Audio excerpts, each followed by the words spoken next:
നമ്മുടെ Sarovaram bio park ഒരുപാട് പേർ ഉപയോഗിക്കുന്ന പ്രധാനപ്പെട്ട ഒരു കേന്ദ്രമാണ്. രാവിലെ പ്രഭാത സവാരി നിങ്ങളിലും പലരും വരാറുണ്ടെന്നാണ് എനിക്ക് തോന്നുന്നത്. തുടങ്ങി രാത്രി വരെ, വൈകിട്ട് വരെ ഇവിടെ ആളുകൾ ഉണ്ടാകാറുണ്ട്. കോഴിക്കോട് നഗരത്തിൽ വരുന്ന മറ്റ് ജില്ലകളിലുള്ളവർ അതുപോലെ സഞ്ചാരികളൊക്കെ പ്രധാനമായും വരുന്നൊരു കേന്ദ്രമാണ്. ഈ ഗവൺമെൻറ് വന്നതിന് ശേഷം ഈ ബയോ പാർക്കിൻ്റെ നവീകരണവുമായി ബന്ധപ്പെട്ട് തുടക്കത്തിൽ തന്നെ ചില പദ്ധതികൾ നടപ്പിലാക്കി. 1,74,00,000 രൂപയാണ് ഇതിനു വേണ്ടി ടൂറിസം വകുപ്പ് ചെലവഴിച്ചത്. ഇപ്പോൾ വീണ്ടും മറ്റ് ചില കാര്യങ്ങൾ കൂടി ഇവിടെ സരോവരം ബയോ പാർക്കിൽ ചെയ്യാനാണ് ഉദ്ദേശിക്കുന്നത്.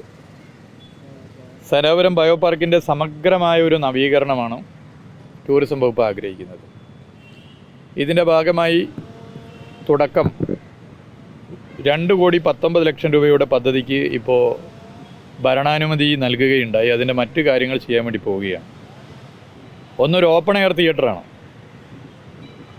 അതുപോലെ തന്നെ ബയോ പാർക്കിനുള്ളിൽ നിലവിൽ കല്ലുപാകിയ നടപ്പാത, റെയിൻ ഷെൽട്ടറുകൾ, കുട്ടികളുടെ പാർക്ക്, ചുറ്റുമതിൽ, മരം കൊണ്ടുള്ള ചെറു പാലങ്ങൾ, സെക്യൂരിറ്റി ക്യാബിൻ, കവാടം എന്നിവ നവീകരിക്കാൻ തീരുമാനിച്ചിട്ടുണ്ട്. കുട്ടികൾക്ക് നല്ലൊരു പാർക്കാക്കി അതിനെ മാറ്റണം. അതുപോലെ തന്നെ നല്ല നടപ്പാതയാക്കണം. ഇതൊക്കെ ഒരു പ്രധാന ആവശ്യമായി കണ്ടുകൊണ്ടാണ് ഇപ്പോൾ ഇടപെടുന്നത്. അതുപോലെ തന്നെ ഇവിടെ ഒരു CCTV ക്യാമറ വേണമെന്നുള്ള ആവശ്യം വലിയ നിലയിൽ ഉയർന്നു വന്നിട്ടുണ്ട്. അപ്പോൾ കുട്ടികളും കുടുംബവും ഉൾപ്പെടെ ഒരുപാട് പേർ ഇവിടെ വരുന്നതാണ്. അപ്പോൾ അതും സ്ഥാപിക്കാൻ തീരുമാനിച്ചു. ഇരിപ്പിടങ്ങളൊക്കെ പലതും തുരുമ്പെടുത്തിട്ടുണ്ട്, നിങ്ങൾ കാണുന്നുണ്ടല്ലോ. ചിലത് പൊട്ടിയിട്ടുണ്ട്, ഇവ നന്നാക്കേണ്ടതുണ്ട്. വിളക്ക് കാലുകളിൽ കേടായവ നന്നാക്കേണ്ടതുണ്ട്. അതുപോലെ തന്നെ വിവിധ പരിപാടികൾ ഇവിടെ നടക്കുന്നുണ്ട്. അതിന് എത്തിച്ചേരുന്ന ഓപ്പൺ സ്റ്റേജും പരിസരവും മഴ പെയ്താൽ വലിയ പ്രശ്നമാണ്. മഴ കൊള്ളുകയാണ് ആൾക്കാർ. മഴ നനയാതെ ഇരിക്കുവാനുള്ള ചെറുതും വലുതുമായ rain ഷെൽട്ടറുകൾ സ്ഥാപിക്കുന്നുണ്ട്.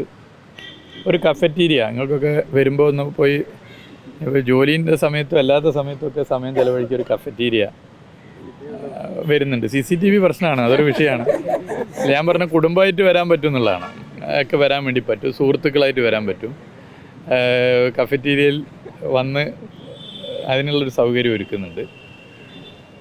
Amenity centre, toilet block എന്നിവയുടെ നവീകരണം നടത്തണം. ഇതിനൊക്കെ വേണ്ടിയിട്ടാണ് ഈ പദ്ധതി സമയബന്ധിതമായി പൂർത്തീകരിക്കാനുള്ള ശ്രമം നടത്തും. നിങ്ങളെല്ലാവരുടെയും സഹകരണം ഇതിൽ പ്രതീക്ഷിക്കുന്നു. ദീർഘകാലമായി നമ്മൾ സരോവരം ബയോ പാർക്കിൻ്റെ നവീകരണം നടത്തണമെന്നുള്ളത് കഴിഞ്ഞ വർഷം അതിൻ്റെ തുടക്കമിട്ടു. ഇപ്പോൾ അടുത്ത നിലയിൽ മുന്നോട്ട് പോകുന്നു. ഇങ്ങനെ ഒരു പ്രധാനപ്പെട്ട ടൂറിസ്റ്റ് കേന്ദ്രം എന്നുള്ള നിലയിൽ സരോവരം ബയോ പാർക്കിൻ്റെ നവീകരണം ടൂറിസം വകുപ്പ് ഏറ്റെടുത്തിരിക്കുകയാണ്.